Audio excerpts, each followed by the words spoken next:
Well, today I'm pleased to announce that with the public's help, we located a third individual by the name of Manuel de la Torre Herrera from Peru, who is now in CBS custody in Toronto. Public Safety Minister Vic Toews has announced the third arrest of an alleged war criminal in the past week. Now, this is, of course, a story we've been following very closely, and he actually credited Sun Media with helping to bring this to the forefront.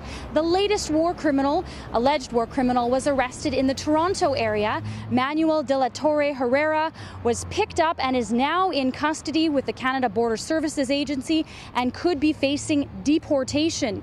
We have learned that he was meant to have left the country in 2004 and basically vanished at that time, and the Canada Border Services Agency has been looking for him ever since.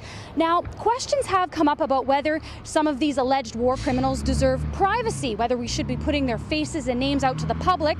If you think about it, Public Safety Minister Vic Toews admits it's really not all that much different than the local Crime Stoppers feature that many local police agencies put out every month with pictures of wanted persons. We had discussions with the CBSA and with the Department of Justice to ensure that what we are doing is legally appropriate, to what information can be released.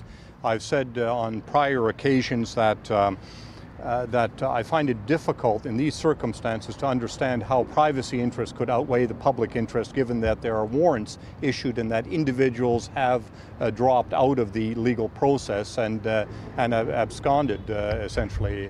Now, some have raised questions about whether this will affect the communities that these alleged war criminals come from. Quite the opposite, the CBSA says. In fact, that's where they're getting a lot of tips from the very new Canadians that have come from some of the same countries as these alleged war criminals. For the Sun News Network in Winnipeg, I'm Tamara King.